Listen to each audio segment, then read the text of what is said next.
Hello, and welcome to another episode of the Measured Golf Podcast, where you, the listener, sit down and join me, Michael, as we discuss all things golf. And it's a holiday episode. We just celebrated Thanksgiving at the Dutro household.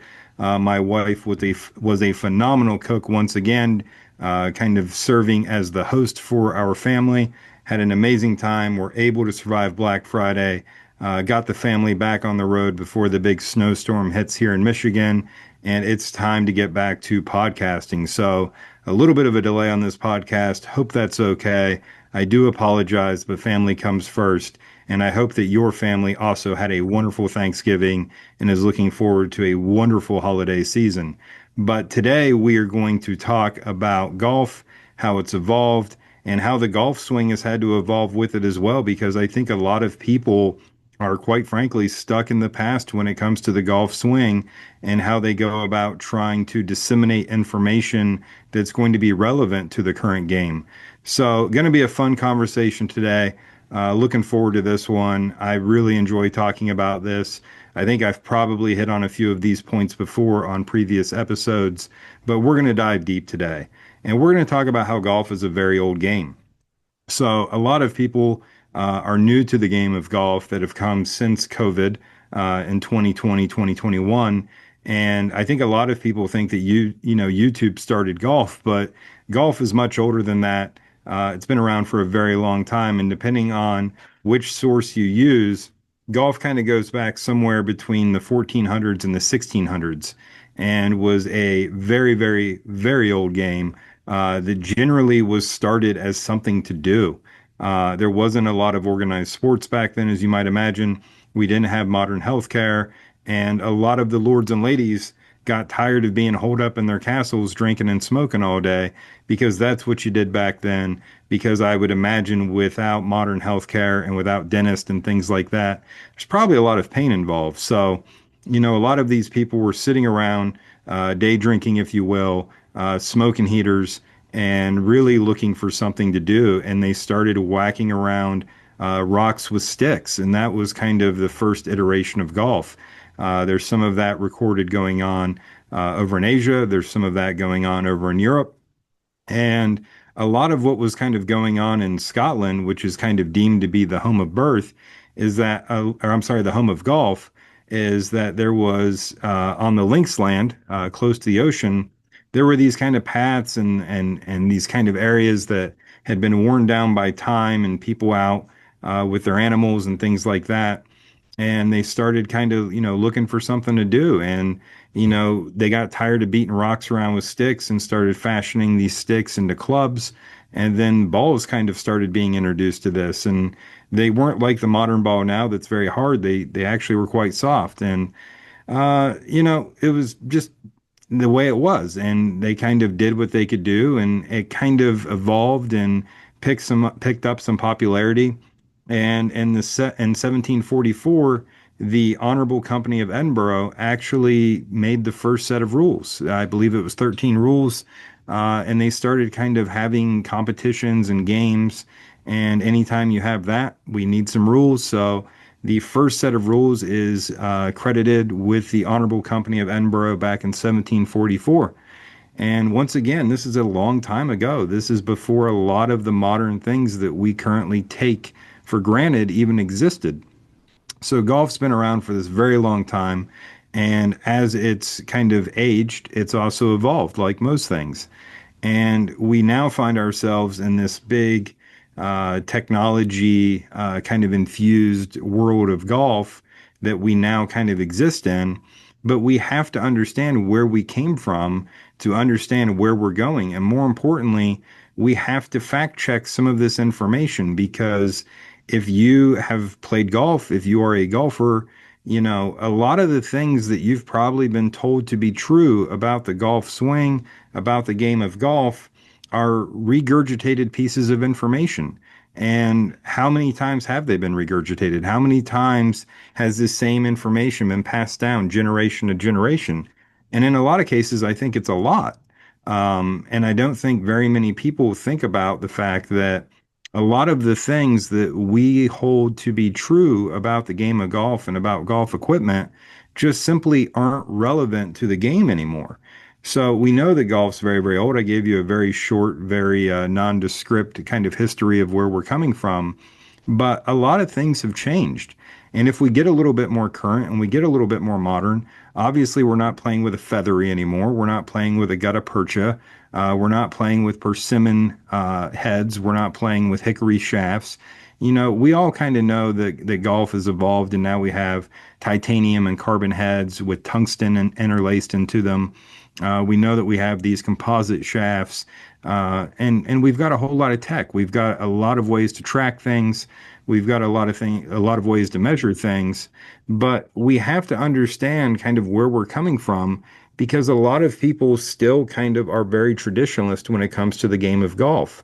And what I mean by that is, you know, a lot of people will come and take a golf lesson and they'll start talking to me about things in their golf swing and they'll go, oh yeah, you know, I read this in Ben Hogan's 5 lessons, or I read this in Jack's Play My Way, or something like that. And I'm not here as a golf instructor to say that Jack Nicklaus was incorrect or Ben Hogan was incorrect, because they were having to solve problems that were prevalent to the game they played. And one thing that I think isn't getting looked at very much is the sizable change that happened about 25 years ago in the game. And that was the kind of introduction of the urethane golf ball. So, for those of you who are newer to the game of golf, pre 2000, we played with what was known as a balata and or a wound golf ball.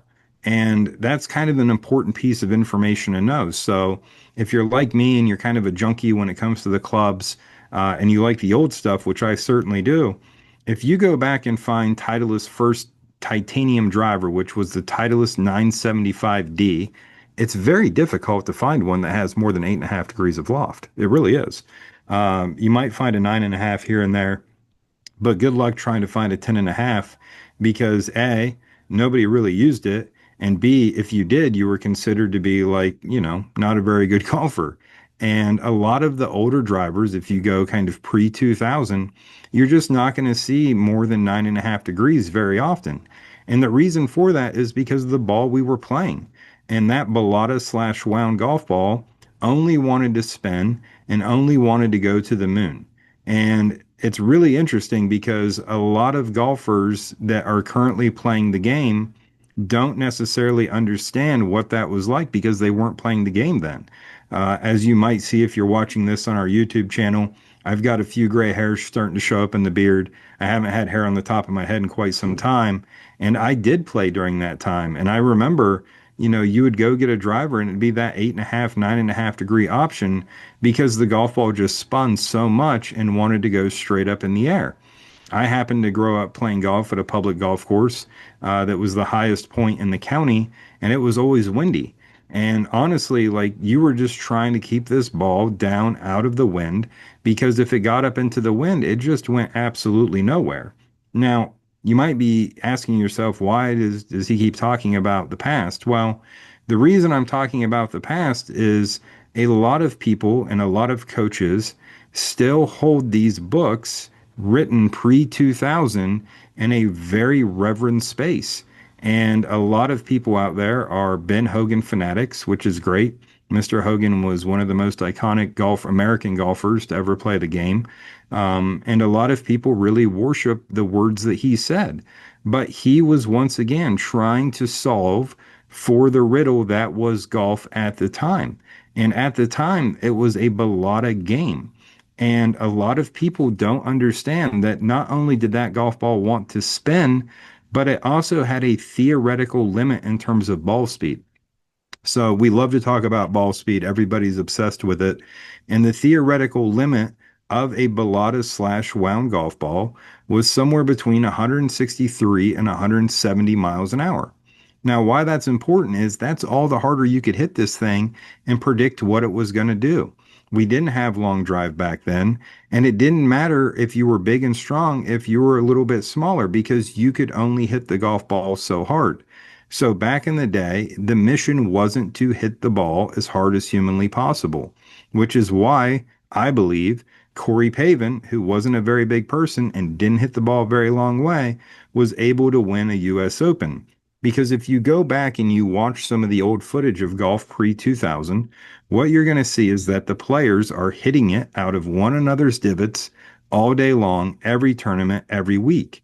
The only time we really have players hitting it out of one another's divots these days is when they have an event at Pebble Beach. And the reason for that is because the way that Pebble Beach is broken up, there's a lot of kind of areas that are almost determined to be where you have to hit it to, and you can't really just send it off every tee out there because of the way the course is broken up. So it kind of forces the players to kind of lay back a lot. And the more players you have landing it in the same area, the more divots are going to be created. And that's why these players find themselves hitting it out of each other's divots. But back in the day, this was a common occurrence. And a lot of the players pre 2000 would practice hitting it out of divots because they knew it was going to happen a few times during a round of golf. And now we just don't see that very often. When a player has to hit one out of a divot, it's almost like a rarity these days. So the reason for a lot of that is, once again, we had this theoretical limit of 163 to 170 miles an hour of ball speed that we could produce and predict what the golf ball would do. And when you're playing at the highest of levels, like the PGA Tour, we need to be able to predict where that golf ball is going to go. So, long story short, I really feel like back in the day, pre 2000, that we had better golfers because back then there was a premium on controlling the golf ball.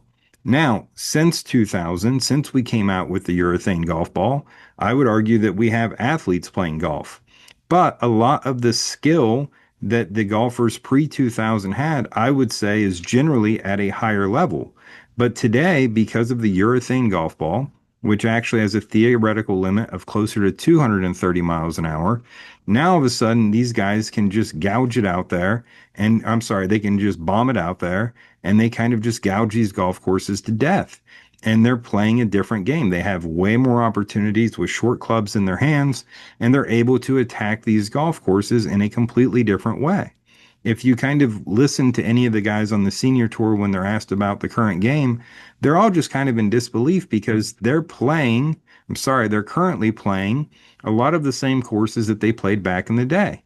And, back in the day, these guys remember having 3, 4, 5 irons into these par fours. And now a lot of the current players have 9 irons and pitching wedges and things like that because they're hitting it so much farther off the tee than we used to. Now, this isn't only a function of the golf ball. It is helpful that we can hit the golf ball harder and predict what it's going to do, but it's also with the fact that we now play with drivers that are 460 cc's and are very forgiving. And we're kind of in the era of the 10K driver, which is very, very forgiving on off-center hits. So people are more incentivized to swing harder at the golf ball because the driver's more forgiving, the ball flies straighter, it doesn't want to spin. So now all of a sudden they can kind of be athletic and hit the snot out of this golf ball as hard as they want. So I think that's really the big difference in the distance debate is it some of the ball? Of course it is. If we went back to a balata wound golf ball, which I don't recommend, a lot of guys would have to try to slow it down, launch it lower, and control the golf ball a little bit more. But that's not the game we're currently playing. And that's where I think a lot of golfers are really disserved by their coaches and by the people that they're trying to help them with their golf game.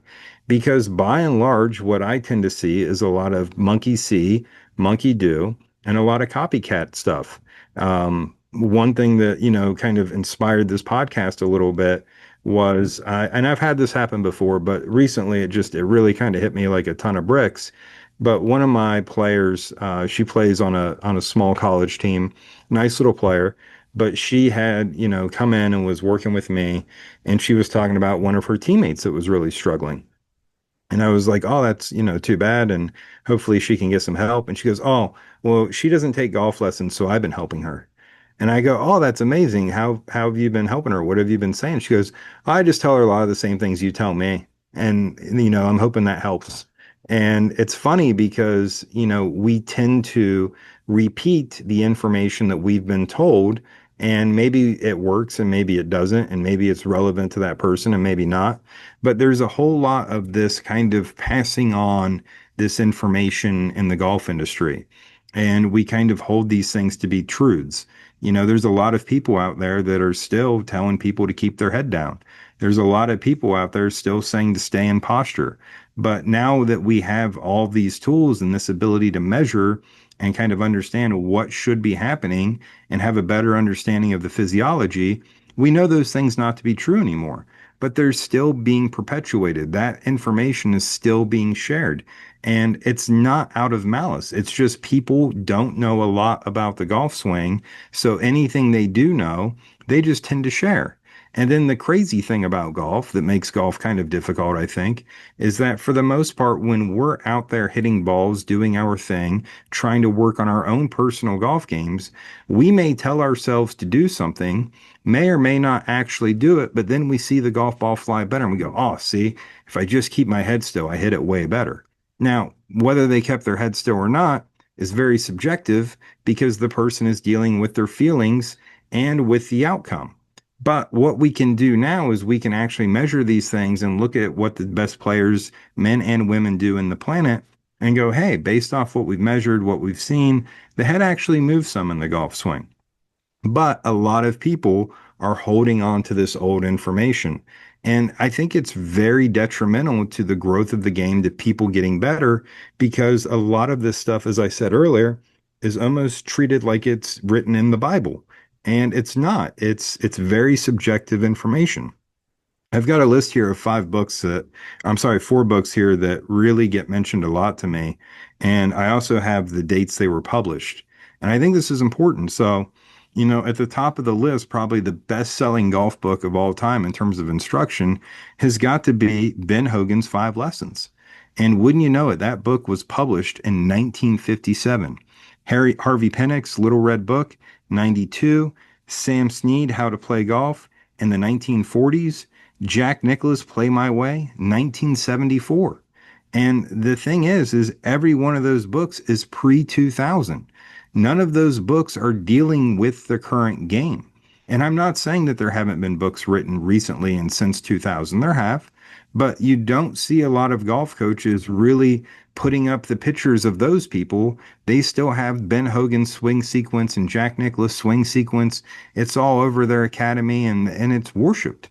But it's not the current game. It's not how we currently play golf. And more importantly, a lot of this information that has been shared over the decades does not really line up with what we now understand about the ball flight. It doesn't really line up with what we understand about the physiology or the biomechanics.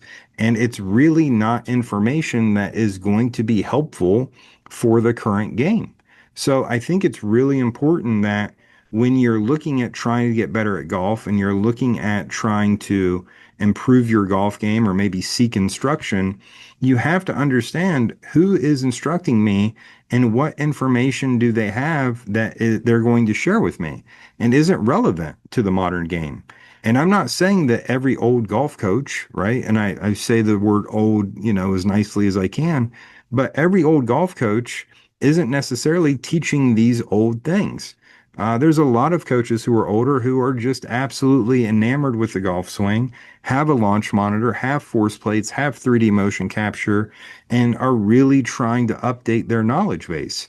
But there's also a lot of golf coaches out there who think they know what they know, and they're not really interested in measuring anything or learning anything new. And they just kind of run with what they have because, they've had some success with it.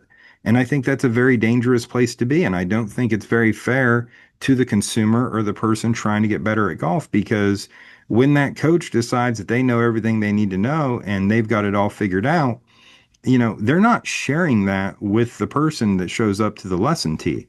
They're just saying, hey, I'm going to help you play better golf, and this is what we're going to do. And generally, the person showing up to the golf lesson doesn't know any better, and they go along with it. And maybe some of those things help, but I don't think that's the quickest way to getting people to play better golf. So, you know, a lot of people are probably going to hear the first part of this and go, well, Mike's just blasting, the way the industry was and where we're coming from. And I'm not at all. I'm just trying to point out that golf is a very old game. And a lot of the information that's shared currently is very old and maybe doesn't relate to the current game due to the fact that we had this massive ball change. The other thing that I think is very interesting that a lot of people don't consider is that pre 2003, a lot of golf coaches thought they understood the ball flight laws. And guess what? When TrackMan came out in 2003, it was kind of the great awakening for golf coaches because we now could measure what the club was doing. We can now measure what the ball was doing. And what we found is that what we believed to be true about the ball flight laws maybe wasn't so true anymore. And, having a path to the right and a closed face, that's not going to work because what we found out is that the face tells the ball where to start and the path relative to the face tells the ball how to curve. And that's very important stuff to know.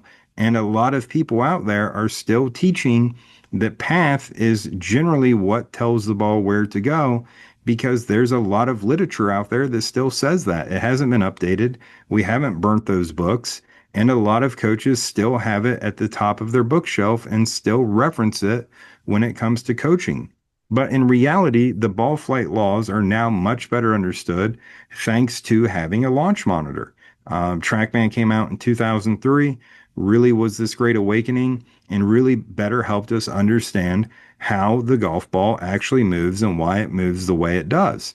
So, you know, did everybody that was a coach kind of run and go, hey, I need to adopt this new information and I need to learn this to help my players better? No, because that's not naturally what people do. There were arguments, there were fights, there were, we didn't have Twitter as much as we do back then. I don't even think Twitter existed in 2003. But if we had, you can imagine the kind of fights that would go on.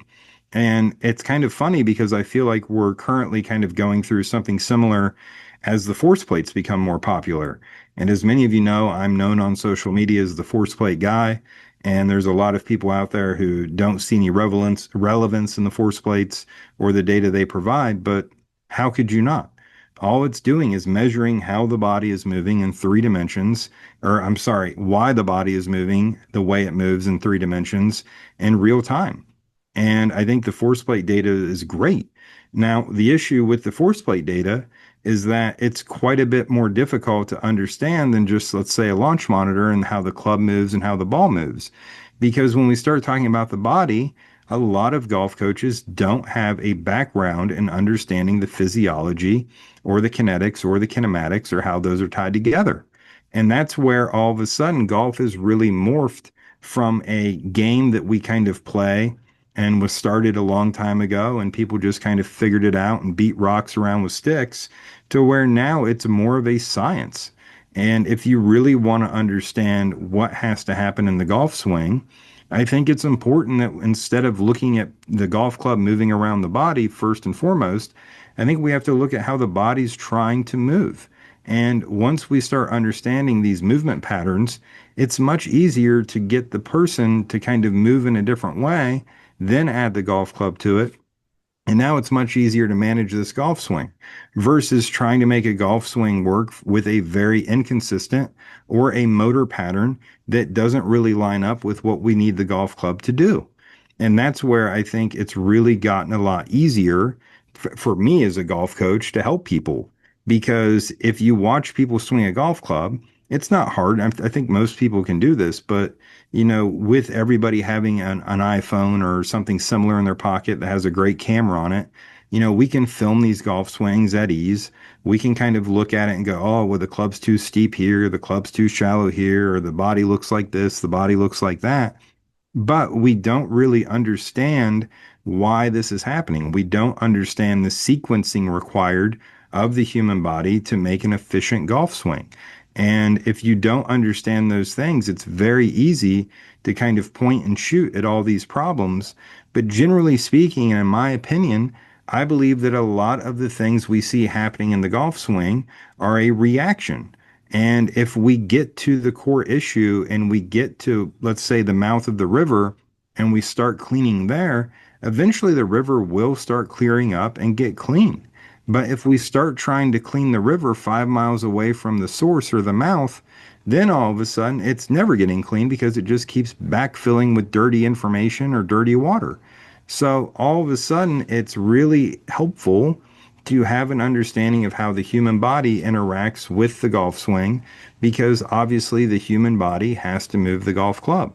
It's an inanimate object. It's as plain and simple as that. A lot of people are still debating what moves what. Does the body move the club or does the club move the body? Well, like I said, it's not much of a debate because there's not a golf club that can swing itself, not yet. So if there's not a club that can swing itself, well, then the body has to move the club. Now, once we move the club, because the club has mass, when I move it, I could call that acceleration. Now the club creates forces that do act upon the body. And guess what? I have to use my internal forces the forces that I create with my muscles pulling against the bone, those internal forces, those have to be used to counter the forces that the golf club is enacting onto us. That's really, really important. So you can do a good job of this. And I've seen not a million, but I've seen a lot of golfers do an amazing job countering the club. Countering the club with their internal forces. And they tend to be people who hit the ball pretty straight and play at a fairly high level and can kind of get it done. But a lot of those golfers also can't hit it very far because they're busy countering the golf club and don't understand the critical piece for speed development when it comes to this, which is adding the ground force component. Now, we can use our internal forces and we can use the forces created by the club to play really nice golf, hit it straight, kind of keep it in front of us, all those things. But if we want to learn how to add the speed to that, well, then we have to start looking at the body and how the body is leveraging against the ground. And a simple way that I could say that is ground reaction forces. And when we start taking advantage of these ground reaction forces and we counter the golf club with the forces that it's trying to enact onto us, now all of a sudden I can be accurate and I can hit it far. And that's what we see at the highest levels anymore, is that so many of these golfers are unbelievably accurate even as far as they hit the golf ball. And that's really what it takes anymore because the game has evolved. We're not playing on links land anymore where the ground is very hard and the ball runs a long ways. If you're playing golf here in the United States, the golf courses tend to be very green and very plush, and the ball doesn't roll out much. So if we're going to play on that type of golf course and it's 7,200 yards, you're going to have to be able to carry the golf ball a long way in the air. And they've made it harder. It's not like it was with the balata wound golf ball that only wanted to stay in the air. We now have this urethane golf ball that doesn't want to spin very much. And more importantly, even though we've made the drivers so much more forgiving and we've made them so much easier to hit, a lot of the times when we misstrike a golf ball that's one of the modern clubs with a modern ball, it tends to underspin. And if it's underspinning, that's when it's falling out of the sky. It's not staying up there and it's not covering a lot of the ground with carry. So now all of a sudden it's a different game almost altogether than the one that they used to play back in the day with rocks and sticks. So what we have to consider is, if we've entered into this game of carry instead of roll, what are the factors that go into that? And if the ball isn't wanting to stay in the sky, how do I create distance and carry? Well, I have to launch the golf ball higher in the sky, which is why it's become commonplace for modern drivers to have 9.5, 10.5 degrees of loft. It used to be if you had a senior come in for a fitting that didn't have much speed, you'd recommend him a 12-degree driver and he'd laugh at you. He wouldn't do it. But now it's very easy to talk somebody into a 12-degree driver. It's very easy to talk somebody into a mini driver that tends to have more loft on it. Like, these are easy conversations to have now because we're starting to understand that the game has evolved and how we have to attack these golf courses has evolved. So interestingly enough, we can use more loft. Okay. We can swing it harder, actually need to, because of the way they've kind of tiger proofed the golf courses since, 96, 97 when Tiger came out. So now all of a sudden, what do we need to do with the golf swing? Can we do what Seve did? Can we do what Mr. Hogan did? Can we do what Jack and Sam Snead did? No, we can't, because they were modeled and trying to solve for their problem, which was the golf ball only wanting to go up. they also couldn't hit it that hard. So they would counter the forces that the club created with their internal forces, but then they didn't need the ground reaction forces because the ball couldn't handle it. So that's why you see back in the day a lot more style with the body kind of at impact. You'd see Sevy with the legs all over the place. You'd see Ben Hogan with the legs all over the place. There was a lot more style to the golf swings back in the day. A lot of golfers and golf coaches are still thinking and teaching that the right leg banks in and the right foot doesn't come up off the ground. Well, that's crazy. Watch somebody try to throw a football a long way and watch what their right foot does. Watch a pitcher throw a baseball really hard. If we're trying to accelerate this golf club as much as we can, we've got to understand that the legs work in a AP or anterior posterior transverse plane, and that right leg banking in or that trail leg banking in for a right-handed player, that doesn't work in the AP plane. That's working more in the frontal plane. So we've got to kind of understand through measuring and through physiology what has to happen in order for us to create more speed. Back in the day, it made a ton of sense for the right side or trail side of the body to kind of fall down and kind of really lower the golf club. And then I could lean the handle a whole bunch, which would de-loft the golf club. And like I said, the balata golf ball only wanted to go straight up in the air. So if I can de-loft the golf club, I can launch it lower and then it would climb as it went because of all the excessive spin. But now we've got this golf ball that we have to launch up in the sky because it doesn't spin. So we're actually trying to not de-loft the club anymore, which is why we're playing with more loft. And you don't see a lot of golf coaches talking about that because they're not keeping up with the evolution of the game of golf and the evolution of the swing that we need to play the current game of golf. And that's just what it kind of is. And it drives me a little crazy from time to time, which is probably why I'm sitting here waxing into this microphone about it. But I think that we have to understand that the game of golf has evolved, and it's largely in part to, technology. It's largely in part to Tiger Woods coming out in 96, 97 and bringing athleticism to golf, and really changing the game. And now when you look, every player is working with their PT. They're doing their muscle activations and things like that before they go out and play. They're in phenomenal shape. They're 6'2", 6'4", long levers, the whole bit. And they're just absolutely knocking the daylights out of the golf ball these days because that's the way we play it at a high level.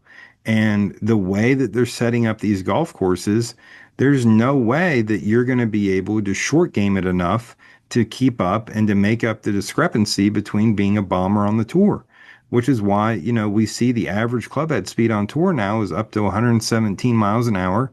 And I strongly feel like that's only going to continue to go up until they do something about the design of the driver. Even if they make the ball spin a little bit more, that's not going to incentivize people to swing the club head slower. What's going to incentivize people to swing the club slower is by giving them a smaller sweet spot and making the misses have a larger discrepancy.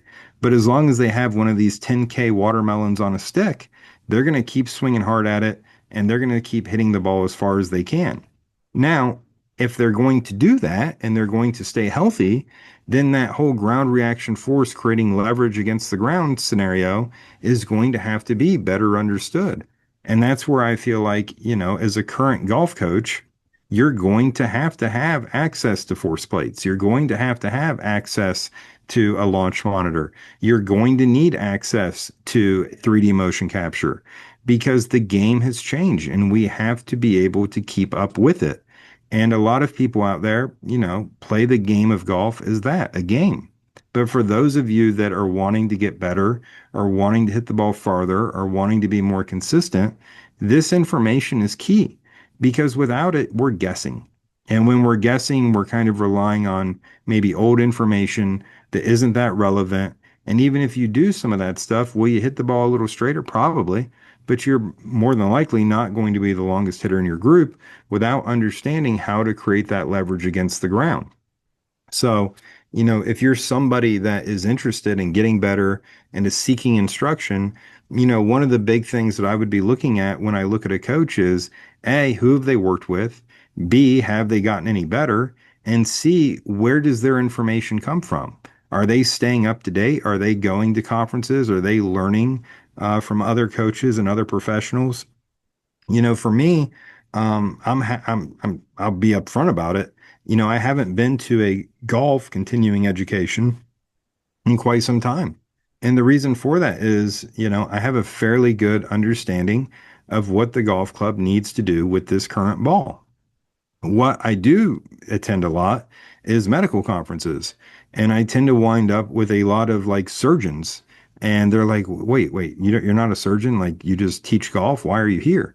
And it's because I want to understand the physiology that goes into this so that when I see a golf swing misbehaving, instead of thinking that the golf club has, decided to have a bad day, now I can actually understand, well, the body is stuck doing this or doing that, and I've got to work the body in a different way to get the club to behave how I need it to behave, to be delivered in a way to where this player can have some consistency or stability within the club face and be able to create speed without potentially hurting themselves. Because that's what's the scariest part about all this is golf has become much more athletic, as I said earlier. People are hitting the ball way, way harder. And the big thing that we're seeing more of that we've ever seen before is we're seeing more injuries that are golf related. And the reason for that is because a lot of the old modeling, as I said, doesn't account for the ground reaction forces. Now, one of the big ground reaction force kind of scenarios or principles that we have to think about is we have to think about how we slow this club down. If we're going to accelerate the club quicker, because we can with a 10K watermelon on a stick and a urethane golf ball and more loft in our hands, well, we have to keep in mind that from a physiological perspective, I can only speed something up as much as I can slow it down. The body's not going to let you tear yourself apart or hurt yourself. But when we start trying to send it anyway, and we don't have a good grasp of how to create a strong break with the lower body, what ends up happening is we put a lot of undue stress onto other joints, which leads to injury. So a lot of people out there that are suffering from golfer's elbow or tennis elbow, or they're having like wrist injuries or things like that, they tend to be people who are maybe using some modeling that's a little bit older, isn't very relevant to the modern game, and or they don't understand the physiology of how to create a good break, which allows for a seamless and efficient transfer of energy from the ground through the body out through the club without putting undue stress onto the joints.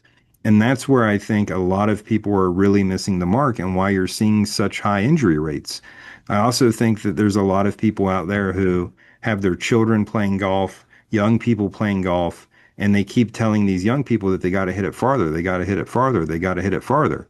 Well, as a young person who hasn't fully developed yet, you are really at risk of injury when you start chasing speed because you potentially don't have everything developed yet that you need to be creating maximum speed and safely slowing down that golf club. And when you can't slow it down, like I said, it puts a lot of undue stress onto these joints. And for young people, these joints aren't fully formed yet. They're kind of rubbery or gumby at the ends because they're still growing.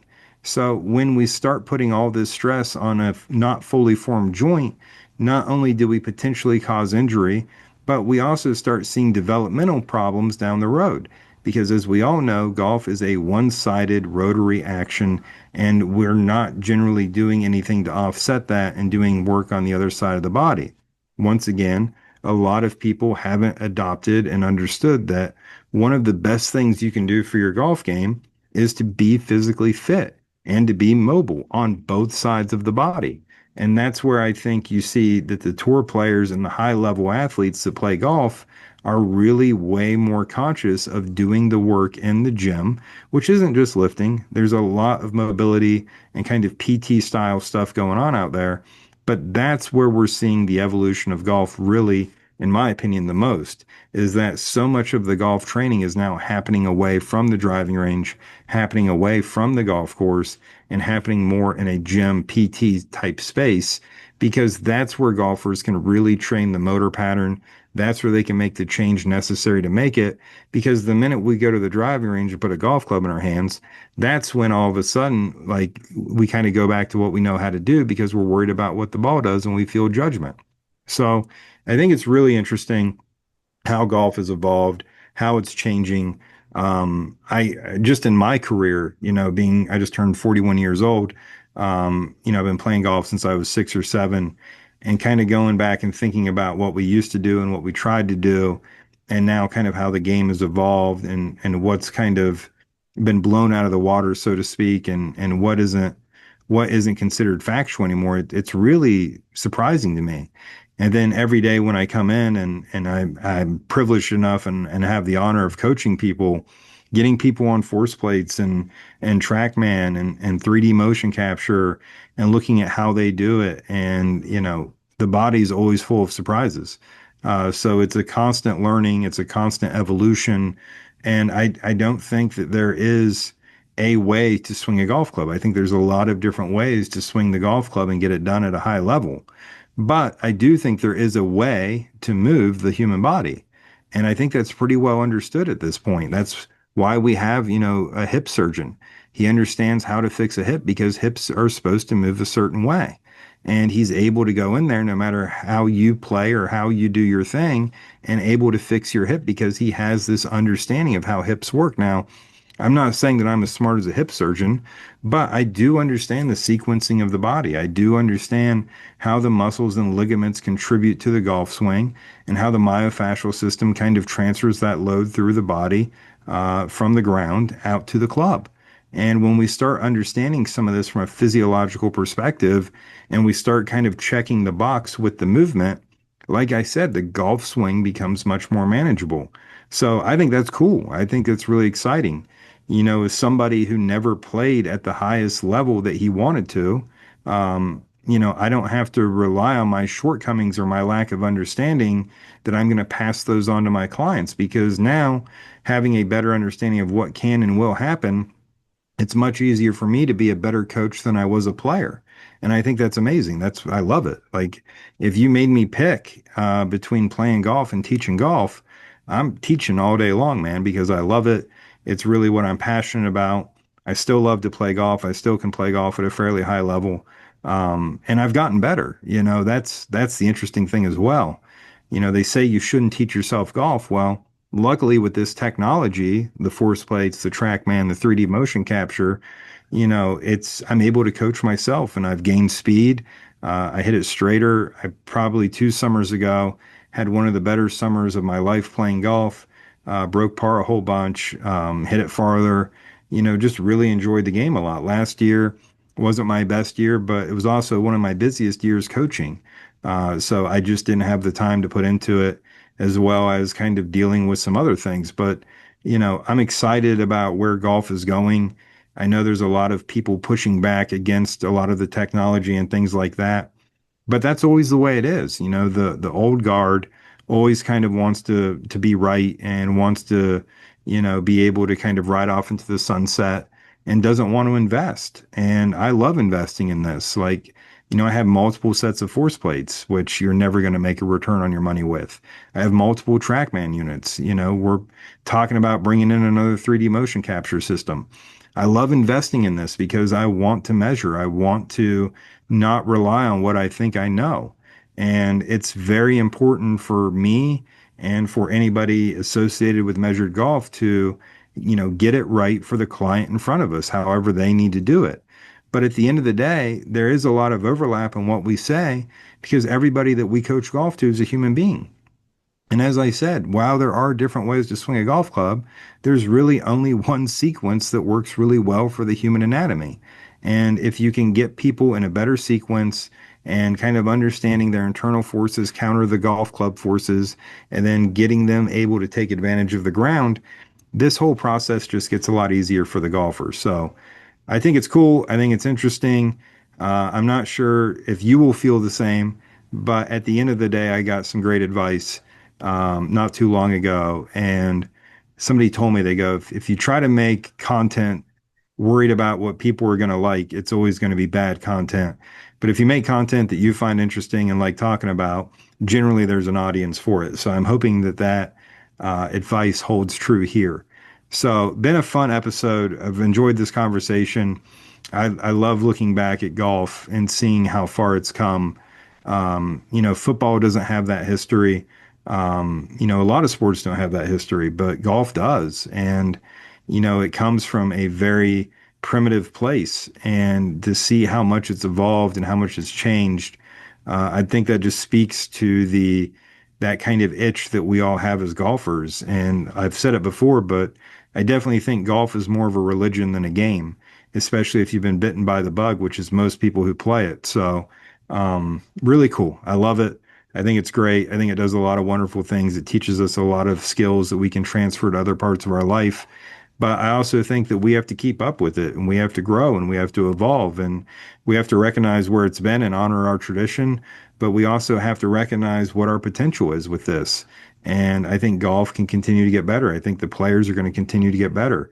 I think the scoring records and all the records really should be broken. The problem is that, the people that are in power are doing everything they can to kind of protect the record books, in my opinions. But I think records are meant to be broken. I think it's going to be very interesting to see where golf is in another 5 to 10 years. Obviously, with all of the AI stuff that's out there and the apps that you can submit your golf swing to, and AI kind of tells you what to do. I, you know, while I don't necessarily agree with that right now, it will get better. It will evolve. And I think there's a lot of application there for a lot of people to get better at golf. And once again, if I had to pick between the kind of old school driving range guy that's standing out there with his arms crossed and just looking at it with his naked eye and feeding your golf swing to an AI app, I'm going to pick the AI app just because at least it's based off of more relevant information for the current game versus being stuck in the past and going, well, this works and it worked for me and it'll work for you. It's not really the way it goes. So I'm excited. I think it's going to be interesting. I think it's going to be fun. Hopefully we're still doing the podcast in another 10 years and we can look back and go, man, look at how much it really has changed. So I hope you enjoyed this episode and I hope you had a wonderful Thanksgiving, was able to take advantage of some of the Black Friday sales and are looking forward to the Christmas season coming up. And hopefully your family's there and lots of gifts, lots of family time, lots of whatever brings you joy. So thanks again for listening. If you haven't already, please be sure to subscribe to this podcast. That helps us out tremendously. We have both the podcast, which you can find anywhere you download your favorite podcast, or you can also find the video feed of this podcast by going to YouTube, searching Measured Golf, and you'll find our channel there. We have lots of golf swing videos as well. So if you are interested in getting some more relevant information for your golf swing, you can find plenty of that there.